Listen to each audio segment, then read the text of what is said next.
Doctor Arshad veterinary clinic पे आप सबको खुश आमदीद। ये सामने जो आपको देसी मुर्गियाँ, गोल्डन मिस्री मुर्गियाँ नज़र आ रही हैं, इसके अंदर बहुत सारी मुर्गियाँ ऐसी हैं जिनको इस वक्त फाउल पॉक्स यानी चीचक की शिकायत है।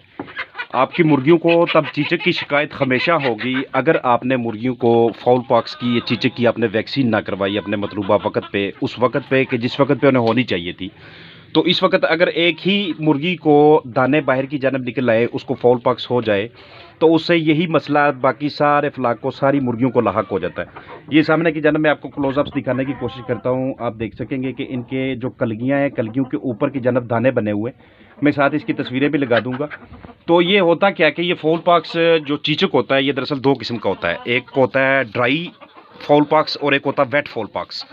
जो ड्राई फाउल पॉक्स होता है उसमें मुंह के बाहर की जानब यानी कि उसकी कलगी के ऊपर नीचे जो उसके वेटल्स होते हैं उनके ऊपर मुख्तलिफ किस्म के दाने बनना शुरू हो जाते हैं। ये जो दाने होते हैं ये शुरू में बिल्कुल पानी नुमा होते हैं, आहिस्ता आहिस्ता वो पीले फिरना शुरू हो जाते हैं और फिर उसके बाद वो काले होना शुरू हो जाते हैं। इस दौरान मुर्गियों को बुखार होना शुरू हो जाता है और बुखार होने के साथ साथ उनकी अलामात क्या होती हैं कि उन्होंने अपना मुंह जो होता है वो परू के अंदर छुपाने की कोशिश करती हैं। हल्का फुल्का जो इन्हें सांस का भी मसला होता है और इसके अलावा इनकी खुराक भी कम हो जाती है। ये तो हो गया खुश्क पॉक्स जो होता है, जो ड्राई फाउल पॉक्स होता है। और जो वेट फाउल पॉक्स होता है उसमें क्या होता है कि मुंह के अंदर की जानब दाने बनना शुरू हो जाते हैं। वो जो मुंह के अंदर की तरफ दाने बनना शुरू हो जाते हैं, उन दानों से क्या होता है कि मुर्गियों का उस तरह से खाने और पीने का अमल उस तरह से नहीं होता है जैसे एक नॉर्मल मुर्गी का होता है। यानी कि उस वक्त उन्हें तकलीफ हो रही होती है, वो कुछ भी खाती हैं, वो कुछ भी पीती हैं, तो वो उनके गले से, वो उनके मुंह से अंदर की जानब जाते हुए उन्हें तकलीफ का एहसास होता है। तो इस तकलीफ से वो तभी निकलती हैं कि जिस वक्त उनके दाने ख़त्म होते हैं। तो इस फाउल पॉक्स से, चीचक से बचने के लिए आप हमेशा इसकी वैक्सीन लाजमी करवाया करें, जो कि 8वें से 9वें हफ्ते के दरमियान हमने किसी भी स्टेज पे इसको करवानी होती है। इसके विंग वेब यानी कि इसके परों में हम फाउल पॉक्स का वो इंजेक्शन लगाते हैं। वो जो सिरिंज होती है, वो जो नीडल होती है, वो उसके आर पार करते हैं जो विंग वेब होती है उस हिस्से से।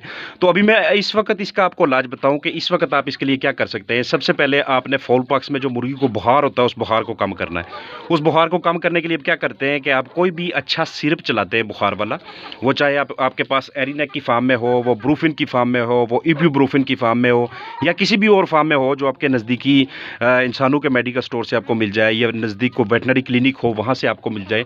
सबसे पहले आपने इसमें वो बुखार वाला सिरप चलाना है। पहले दिन जो आप चलाएंगे इसमें वो 2 सीसी 1 लीटर के हिसाब से चलाएंगे, और दूसरे दिन आप उसको 1 सीसी 1 लीटर के हिसाब से, तीसरे दिन आप इसको 1 सीसी 2 लीटर के हिसाब से।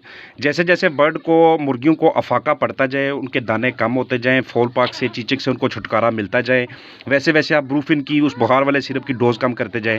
ये हो गई पहली बात।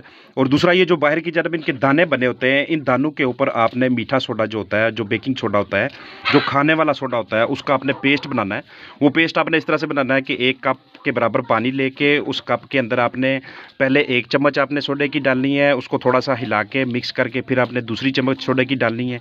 उसको अच्छी तरह से जब आप मिक्स कर लें, जब उसका पेस्ट बन जाए, तो वो पेस्ट आप अपनी उंगली के साथ लगा के ऊपर, चाहे तो आप ग्लव्स पहन लें या फिर आप कॉटन के साथ लगा के वो इनकी कलगियों के ऊपर, इनके दानों के ऊपर लगाएं जहाँ जहाँ पे वो दाने बने हुए। और तीसरे नंबर पे, अगर आपके पास कोई सांस के मसले के लिए कोई मौजूद है, आपके पास कोई प्रोडक्ट ऐसा, तो वो भी आप साथ चला सकते हैं। मतलब आपके पास अगर ब्रोमोहेक्सिन मौजूद है, या यूकलिप्टस ऑयल या सिट्रस ऑयल आपके पास मौजूद है, ये चीज़ें मैं आपको अभी दिखाता हूँ। और अभी मैं आपको इसका तरीकाकार भी दिखाता हूँ कि ये आपने कैसे मिक्स करनी है और कैसे इन्हें देनी है। तो इसके बाद आप 2 दिन के बाद जब आप इसका फीडबैक देखते हैं, दूसरे या तीसरे दिन पे इसके ये दाने जो है ये कम होने चाहिए। ये दरअसल एक वायरल प्रॉब्लम है, वायरस की बीमारी है। तो इससे छुटकारा आप उसी सूरत में पा सकते हैं जब आपने शुरू में इसकी वैक्सीन करनी है। वैक्सीन करने के बाद आपने इसकी जगह को साफ़ सुथरा रखना है। जगह को साफ़ सुथरा रखने के बाद जब आपने इसकी बायोसिक्योरिटी को अच्छा रखना है, बायोसिक्योरिटी को आपने टाइट रखना है। और ये मच्छरों की वजह से भी हो जाता है, ये फ्लाइज़ की वजह से भी हो जाता है, क्योंकि वो इसके कैरियर होते हैं, वो इस जरासीम को एक से दूसरी जगह पे ले जाने में बहुत ज़्यादा उनका किरदार होता है।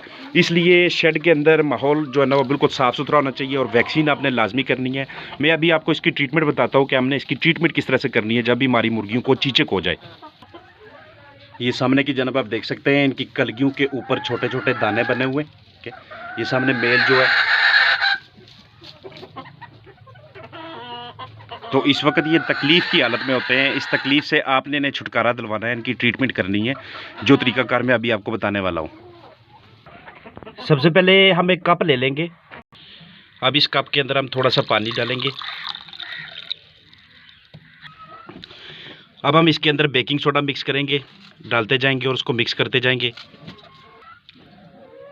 बेकिंग सोडा की हम अच्छी तरह से मिक्सिंग करेंगे, पानी इतना रखेंगे और सोडा इतना रखेंगे कि इसका बाद में हल्का सा एक पेस्ट मटेरियल बन जाए।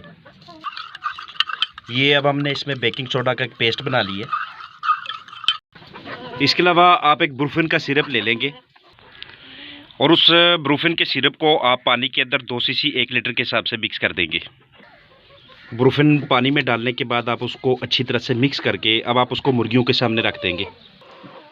ये आप सामने की जानब बर्ड्स देख रहे हैं, इनकी जो ऊपर की जानब जो कलगियाँ हैं, कलगियों के ऊपर ये जैसे अभी इनके ऊपर दाने बने हुए, ये आस्ते आस्ते बाद में काले फिरते जाएंगे। अभी ये इस तरह से है जैसे इनके अंदर रेशा पड़ा हो। ये अभी हमने बेकिंग सोडा का एक पेस्ट सा बनाया है। इस पेस्ट को हम इसकी कलगी के ऊपर लगाएंगे, ये जहाँ पे दाने बने हुए, और फिर 2 दिनों के बाद इसको अच्छी तरह से अफाका होना चाहिए इस पेस्ट से। और इसके साथ ये जो हमने एरिनेक वाला पानी चलाया, ये ऐसे हम पेस्ट को अपनी उंगली के साथ लगाएंगे। बेहतर ये होता है कि अगर आप ग्लव्स पहन लें तो ये फिर इसको इसके दानों के ऊपर हल्का हल्का सा लगाना है इस तरह से। ये जितनी मुर्गियां हैं सबको पकड़ के इनके दानों के ऊपर आपको ये इसका पेस्ट लगाना पड़ता है, ये जो सामने की जन्म में आपको दिखा रहा हूँ। और इसके साथ साथ आपको ये एरिना का सिरप लाना पड़ता है, और साथ साथ आपको जिस जगह पे आपने मुर्गियां रखी हुई हैं उस जगह की आपको अच्छी तरह से सफाई करना पड़ती है। वहाँ पे मजीद गंद कचरा किसी किस्म का नहीं होना चाहिए। बाहर से ज़्यादा विजिटर अंदर की जन्म नहीं आने चाहिए, ना यहाँ से मुर्गियाँ बाहर जानी चाहिए। इसको किसी एक जगह पर आपने कन्फाइन करके रख लेना है। जितनी ज़्यादा बायोसिक्योरिटी यहाँ पर आप ब्रेक करेंगे, जितना गंदा कचरा माहौल वहाँ पर रखेंगे, जितना आप उसको ठंडा पानी पिलाएंगे, और जिस कदर गंदगी होगी, बायोसिक्योरिटी जितनी ज़्यादा टूटेगी, उतना ये बीमारी आगे फैलती जाएगी। मज़ीद दूसरे जरासीम इसके ऊपर हमला करते जाएंगे। इसमें किसी किस्म का कोई अफाका नहीं होने वाला। ये सामने हमने इसको बुखार वाला पानी चला दिए। ये जैसे जैसे ये बर्ड ये बुखार वाला पानी पीते जाएंगे, इनको फाउल पॉक्स की वजह से, चीचक की वजह से जो बुखार की शिकायत है इस वक्त, ये इनकी 2, 4 या 6 घंटे के बाद कम से कम बुखार इनका कम होते जाना चाहिए। और फिर इस दौरान आपने तमाम इस तरह की मुर्गियां जिनके कलगी के ऊपर दाने बने हुए हैं, आंखों के इर्द गिर्द दाने बने हुए हैं, वेटल्स के ऊपर दाने बने हुए हैं, उन सबको आपने एक एक को पकड़ के उसके ऊपर आपने ये बेकिंग सोडा लगाते जाना है। और ये बेकिंग सोडा आपने 24 घंटे में 1 मरतबा लगाना है, इसको बार बार भी वहाँ पे नहीं लगाना। जो बर्ड्स बहुत ज़्यादा इफेक्टेड हैं, जो बहुत ज़्यादा बीमार हैं, उनको आपने लाजमी लादा कर लेना है। और इनके मुंह को खोल के भी आपने चेक करना है कि इनके मुंह के अंदर किसी किस्म के दाने तो नहीं बन रहे, क्योंकि जब मुंह के अंदर दाने बनना शुरू हो जाते हैं और खाना पीना जब कम होना शुरू हो जाता है, उस वक्त बर्ड की क़ुव्वत मदाफ़त कम होती है, फिर उसके ऊपर दूसरे जरासीम हमला करना शुरू कर देते हैं। तो इसलिए ये जितने भी वायरल बीमारियाँ हैं, सबसे पहले तो उनकी वैक्सीन लाजमी करवाया करें। और अगर आ जाएँ तो ये जितनी भी मैंने आपको तदाबीर बताई हैं, ये आप लाजमी फ़ॉलो किया करें। अभी जो हम इसको शाम को पानी देने वाले, उस पानी में ये होगा कि सांस की बीमारी के लिए, सांस के मसले से के हल के लिए कोई ना कोई चीज़ इसमें हम लाजमी चलाएंगे। तो उम्मीद है कि फाउल पॉक्स के वाले से ये वीडियो आपको पसंद आई होगी। अगर वीडियो आपको पसंद आई तो उसको आप लाजमी लाइक, शेयर और कमेंट कीजिएगा। मेरे चैनल को लाजमी सब्सक्राइब करना। फ़ी मान अल्लाह।